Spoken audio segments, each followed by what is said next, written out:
Working it out. We're Sports on Tap here from the Brooklyn Rec Center. It's the 48th Barron Cup. Things getting a little feisty. A little testy. Yeah. During the break here, as a fan, I believe, got ejected by one of the referees. Got bounced. Number 22 for Bays in the penalty box again. Nice hip check just there. And that's again Gaudino for Bay, who scored their only goal, I believe, is if that's 22.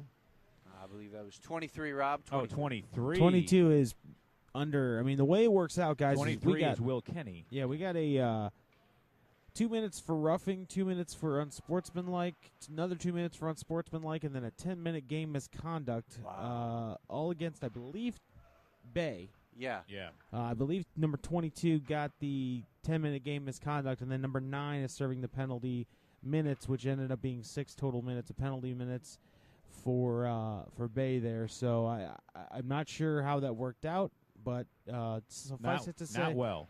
Suffice it to say, Bay will be playing with 4 players for the remainder of the game. Yeah, 5:47 left Yeah. in this game. And Amherst, I believe, just put it in, scored. Now it's 4-1. Amherst.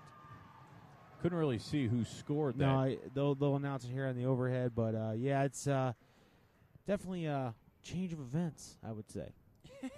Yeah, that's huge. That penalty really, Bay, who was once down 2-1. Yeah, I mean, it was starting to get a little momentum until they had that first penalty. Yeah, penalties. Nathan Carnish. Nathan Harmish. He's a freshman for the Amherst Comets. And again, second goal of the day. Yeah, and you look at Amherst, a very young team. So they go up 4-1, and this is kind of how good teams win, though. It was a close game. Yep. Up until, like you said, that the start of the penalty. Penalties have killed Bay here tonight. They were down 2-1. There was a power play goal by Amherst that put them up 3-1, and another power play goal, and they're still on the power play for another 3 minutes and 40 seconds. So Amherst with the puck, they dump it back into the Bay zone. And Bay, at this point, you just have to clear it and kind of regroup. Hopefully you can ride out something in here. They come back in the offensive end of Amherst now, is trying to get something going and setting it off offensively. And they keep it into the zone right now as they dump it in to the Amherst zone. And Amherst needs to try to score. They've been on the power play most of this period. Yeah. It's definitely, kudos to Bay for digging in there and fighting it, but it's tough to play when you're down a man for the remainder of a third period. And Amherst with another goal. 5-1 Amherst with 4:45 left in the third period. Number 25 on that goal. And that's Jacob Kramer, the sophomore for the Comets. Goalie got a little confused on which way the puck was actually going, and then the Amherst goal scorer was allowed relatively easily. Was able to get that one into the net. Well, and, obviously with that man advantage, there's a lot of traffic in front of that net right now, and it's hard for the goalie at that point to really understand or see even where the puck is being kind of passed and coming. So, obviously their job is to, and the defenseman's job is to make sure that net area is clear so that the goalie can make a play on the puck. But, when you're down a man, it's tough to do. And there's all kinds. Is that another Bay Rocket going? I think they're just switching for the penalty minutes. One player goes in, one player goes out. Okay. Yeah. Jacob Kramer with a power play goal. Yeah, and right now Amherst really taking advantage here. Up 5-1 here in the third period. 4:45 left, and Amherst just taking advantage of penalties by Bay. And like I said, Bay really fought in this game. Give credit to them. The first 2 periods. Oh, wow. Actually, you're right, Rob. There is 2 people in the penalty box for Bay. Oh, man. Bay only has 3 skaters and a goalie right now, so they are 5-on-3. Yeah, it's not looking good for Bay right now. Not good here. You're in survival mode at this point. At this point, you just hope to clear it. And when you look at Amherst right now, you're up 5-1. Going to keep the pressure on, but you also want the clock to run a little bit up pretty big here. And that's another easy goal. 6-1. Wow, I'm kind of amazed by the body language right now. The Bay Rockets, their momentum is really is gone. Yeah. I think they've since defeat that's not a very good sign if you're the Bay coaching staff. I mean, still, even though you are down now 5-1, you do have now you're back to a 5-on-4 disadvantage. You still want to see your players playing hard, and they're just not doing it right now. Yeah, it's funny how these games really take a turn, with momentum. Like you said, Bay, if they would have stopped Amherst on that power play, I think the momentum would have been all Bay. They're down 2-1. They scored a goal.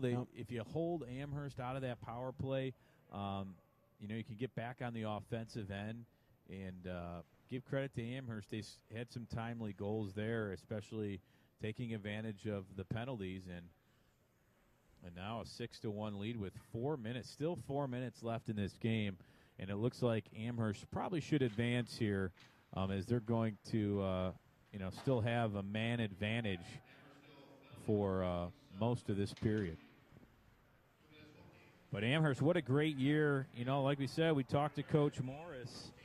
Coach Morris back, in their second full season. We talked to Joe Simon about it. They come back and they have a very young team, and I think, this team is young, but they have some experience now going through this season and last season. A little bit of a struggle for them, but boy, they really learned quickly as they turn around their season this year. Yeah, I mean, it's Amherst on the breakaway again. Well, actually, it's 4-on-4 now. Amherst has a penalty for hooking, so yeah, I didn't even see that. Yep. So now it's back even out a little bit here. Well, then Bay will go on the power play here in about 38 seconds. All right, now Bay's going to really need to score and score quickly with 3 minutes and 10 seconds left in this third period. Amherst, the number 1 seed, taking on Bay, the number 4 seed. As a whistle, and it was icing on Bay, so they'll take it back down to the Bay end. But with 3:11 left, Amherst just finding ways to win here. The number 1 seed, let's just say most likely should advance. And they will, yes. In Barron Cup 2 play. And they will play the winner again between Canfield and Benedictine. That should be pretty tough. Canfield's had a great year. Mm-hmm. And that game, these teams have actually a nice little break in between games. Yeah. Canfield and Benedictine play tomorrow again. 8:30 is their game. That'll be right here at the Brooklyn Rec Center. And then the semifinal will be played on Friday, February 9th at 5:30. And as of right now, with 2:54 left, it looks like Amherst already has its spot locked in, as Bay is on the attack once again, trying to attack. They cross the blue line of Amherst. Now Bay actually has a man advantage in this one, so let's see if they can get something done. Yeah, you got to keep it in the Amherst zone, and let's see if they can, actually play a little harder. One of the things Bay, I think, needed to do in this game cleared.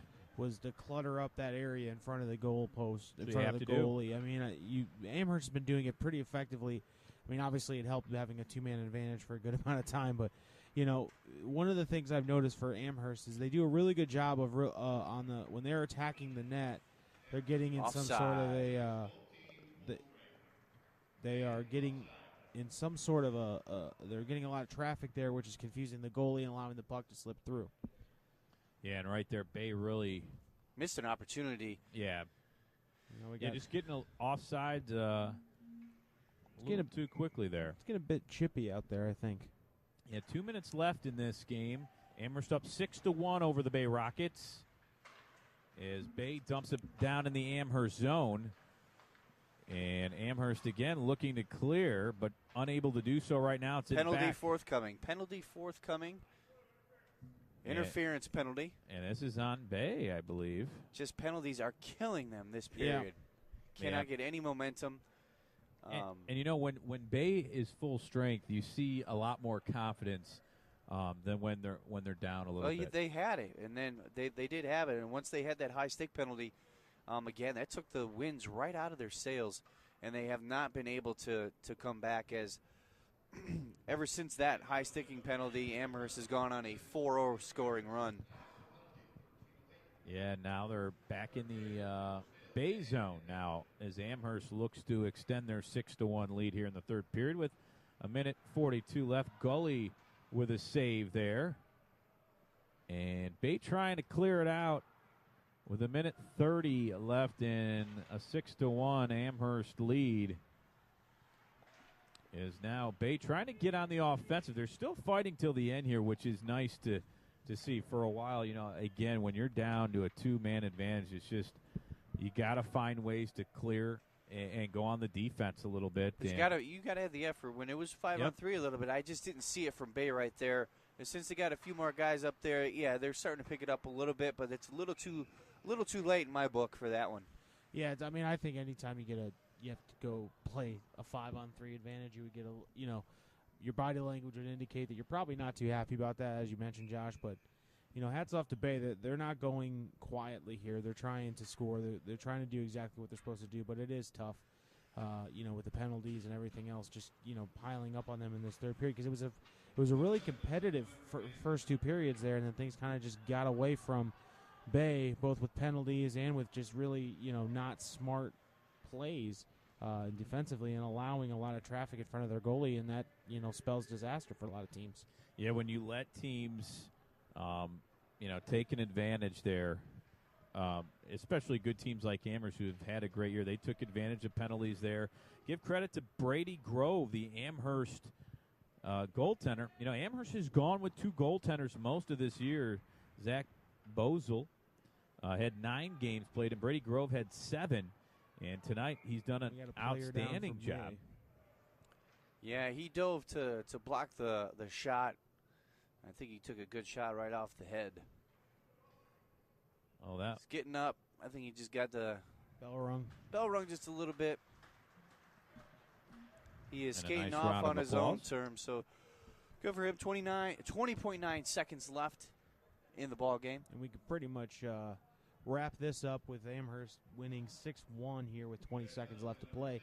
I want to thank Joe Simon, who came on to talk with us there in the second segment. I want to thank Ryan Kelber and all the team here for the GCHSHL. I missed some numbers there, didn't I? GCHSHL. I said GCHSHL. You might have. Yeah, you did good. Yeah, okay. You said it so good and so fast, I was surprised you did it. We assumed I got it wrong. I no problem. But, yeah, good luck to all the players that are left in here in the Barron Cup, 1, 2, and 3. And if you're not doing anything, it's snowing. You might as well come out. The Cavs are terrible right now. It's not really worth watching. Come on out, watch some great high school hockey Don't waste your time action. with that. I'll tell you that. But the Amherst Comets advance with a 6-1 win over the Bay Rockets. The number 1 seed Orange, the Lions, take on number 4 NDCL coming up here at 8:30. Hey, you want to get out of the house? You still can see some hockey tonight here at 8:30 is that start time. Or you can go meet up with Ed Dick at Punta Cana. And Ed said he'd pay for you. All the drinks are all on him. expenses paid. In fact, if you're listening down in Punta Cana, all drinks on Ed Dick. Tell him Duffy sent you, and make sure he does not have that belt around his waist. Yeah, Ed said he'd cover all expenses. All expenses. Food, I mean, that's how he rolls, man. That's big dog. He's on that contract from Dan Gilbert. He runs that. Oh. Okay. I don't know if it's a max contract, but maybe not. Anyway. Right. We're Sports on Tap. We want to thank the Barron Cup again for having us out. The 48th Barron Cup. It's out here at the Brooklyn Rec Center. Get off at Tiedemann Road. And it's off of Memphis. Yep, you'll know where to go. Again, want to thank everyone for listening to Sports on Tap. If you want to listen to some more hockey, go to neosportsinsiders.com. And they're calling a lot of games this week. They'll have stories up on their website. Go to sportsontappodcast.com for our archives. Go to our YouTube page. We're on Facebook, at SOT Podcast on Twitter. If you have questions, sportsontap.podcast@gmail.com. You can get a hold of us. If you want to be a part of our show, we're always looking for guys who want to get out there and have some fun. Sounds good. Sounds good to me. For Sean Duffy, Josh Jeffy, Ed Dick, who's in Punta Cana enjoying the sun, I'm Rob Troutman saying so long from Brooklyn Rec Center with the 48th Barron Cup. Thanks for listening, everyone. Have a great week. See ya.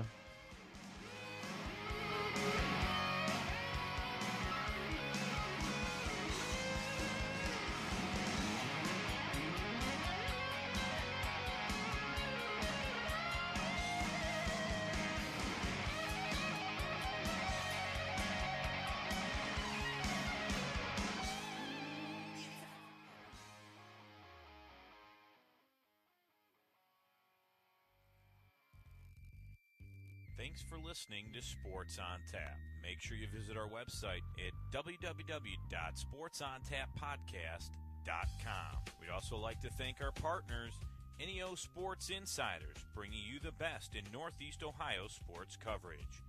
Greater Cleveland High School Hockey League, home of the Barron Cup. Z's Cream and Bean, make life sweet, eat ice cream at Z's. RRT Productions, we shoot, we edit, you win, specializing in sports recruiting videos for all high school athletes.